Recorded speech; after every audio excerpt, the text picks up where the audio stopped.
নমস্কাৰ সকলোকে। আমি আগৰবিলাক ভিডিঅ'ত দেখিলোঁ যে ট্ৰেডিং কেনেকৈ কৰা হয়, তাৰ কিছু আভাস এটা পালোঁ ট্ৰেডিং কেনেকৈ কৰা হয়। কিন্তু ট্ৰেডিং কৰিবৰ বাবেনো কি কি প্ৰয়োজন বা কোনবিলাক দিশ চাব লাগে ট্ৰেডিং একাউণ্ট এটা খোলোঁতে, সেই বিষয়ে আজি জানোচোন আহক। চাওক, ট্ৰেডিং কৰিবৰ বাবে সকলোকে ট্ৰেডিং ইনভেষ্টিং যিয়ে নহওক এই ৰিলেটেড এনেকুৱা ধৰণৰ ৰিলেটেড কাৰণে আপোনাৰ সকলোকে এটা ডিমেট একাউণ্টৰ প্ৰয়োজন, ইনভেষ্টিঙেই হওক ট্ৰেডিঙেই হওক। এতিয়া যেনেদৰে আমাৰ বেংকত লেনদেন কৰিবৰ বাবে বা টকা পইচা লেনদেন কৰিবৰ বাবে সকলোকে এটা বেংক একাউণ্টৰ প্ৰয়োজন, ঠিক তেনেদৰে ইনভেষ্ট ট্ৰেডিং বা এনেকুৱা ধৰণৰ কামৰ বাবে আপোনাৰ সকলোকে এটা ডিমেট একাউণ্টৰ প্ৰয়োজন। এতিয়া ডিমেট একাউণ্টটো প্ৰথম যেতিয়া আমি আহোঁ তেতিয়া খেলি মেলি লাগে যে ডিমেট একাউণ্টটো খুলিম কিহত।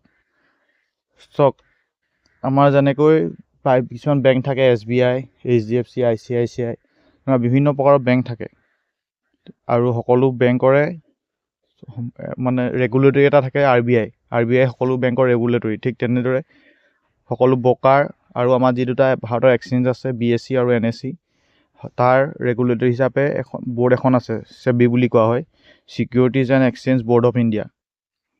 তাৰ ৰেজিষ্টাৰত যিমানবিলাক ব্ৰকাৰ আছে, SEBI ৰেজিষ্টাৰত আজিকালি বহুত ব্ৰকাৰ আছে, আপোনাৰ 1000+ ব্ৰকাৰ আছে। সকলোবিলাক ব্ৰকাৰ ফ্ৰী নহয়, কিছুমান একাউণ্ট মেইনটেনেঞ্চ চাৰ্জ থাকে, কিছুমানত নাথাকে। আৰু SEBI ৰেজিষ্টাৰত সকলোবিলাক ব্ৰকাৰেই ভাল হয়।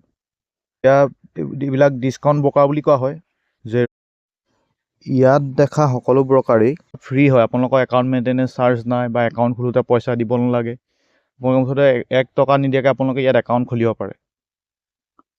ভাৰতত টপত দুটাই আছে, গ্ৰ' আৰু জিৰ'ধা। বাকীবিলাক মানে অলপ শ্বেয়াৰ লৈ আছে, কিন্তু আজিকালি বহুত ভাল ব্ৰকাৰ আহি গৈছে। আপোনালোকে যিকোনো ইয়াৰ ব্ৰকাৰ দেখিছে, ইয়াৰ যিকোনো এটা ব্ৰকাৰত, ইয়াৰ বুলি নহয় আৰু বহুত ব্ৰকাৰ আছে, কিন্তু এইকেইটা মানে টপত থকা ব্ৰকাৰ, সেইকাৰণে মই নামকেইটা দি দিছোঁ আপোনালোকক। ইয়াৰ যিকোনো এটা ব্ৰকাৰত আপোনালোকে একাউণ্ট খুলিব পাৰে। 2 নম্বৰ কথা হ'ল, ডিমেট একাউণ্ট খোলোতে আমাক কি কি ডকুমেণ্টৰ প্ৰয়োজন হ'ব। চাওক, আপোনালোকৰ সকলোকে এটা মোবাইল নাম্বাৰ লাগিব। আধাৰ কাৰ্ডৰ লগত লিংক থকা মোবাইল নাম্বাৰটো হ'লে বেছি ভাল হয়, OTP আহি থাকে। সকলোকে এটা ইমেইল ID লাগিব। ইমেইল IDটো কেলৈ লাগে, আপোনালোকৰ যিবিলাক আমি ট্ৰেড লওঁ, ট্ৰেডৰ যিখিনি ডিটেইলছ, লাভ লোকচান, চব ডিটেইলছ ডেইলি মেইল হিচাপে আমালৈ পঠিয়াই থাকে তেওঁলোকে, কি লাভ হৈছে। আৰু SEBI ৰেজিষ্টাৰ্ড ব্ৰকাৰবিলাকৰ এটাই ভাল, ইয়াত পইচা পৰ্যন্ত দিয়ে আপোনালোকে যদি আজি প্ৰফিট হয় আপোনাৰ 2005.05 বোলে 2000 বা পইচা যিমান মানে আপোনালোকৰ যিমান পইচা পৰ্যন্ত এনেকৈ হিচাপ দিয়ে, টকাটোতো দিয়ে, পইচা পৰ্যন্ত হিচাপ দিয়ে আপোনালোকক একাউণ্টত দি দিয়ে, ডিমেট একাউণ্টত। আৰু আপোনালোকৰ আধাৰ কাৰ্ড লাগিব, নিজৰ নামত পান কাৰ্ড লাগিব, এটা বেংক একাউণ্ট লাগিব, মানে আপোনালোকৰ পইচা ডিপ'জিট কৰিবলৈ, উইথড্ৰ কৰিবলৈ এটা বেংক একাউণ্ট প্ৰয়োজন হ'ব। আৰু ডিজি লকাৰটো লাগিব। ডিজি লকাৰটো এইকাৰণে লাগিব, আপোনালোকৰ আধাৰ কাৰ্ড আৰু পান কাৰ্ড আছে, আধাৰ কাৰ্ড আৰু পান কাৰ্ডৰ ভেৰিফিকেশ্যন কৰিবৰ বাবে ডিজি লকাৰটো লাগিব। আজিকালি অনলাইন ভেৰিফিকেশ্যনে হৈ যায়, সেইকাৰণে আপোনালোকক ডিজি লকাৰ এপটো লাগিব। আৰু আপোনালোকে SEBI ৰেজিষ্টাৰত যিকোনো ব্ৰকাৰ, ইয়াত দিয়া ব্ৰকাৰ আপোনালোকে যিকোনো ব্ৰকাৰ খুলিব পাৰে।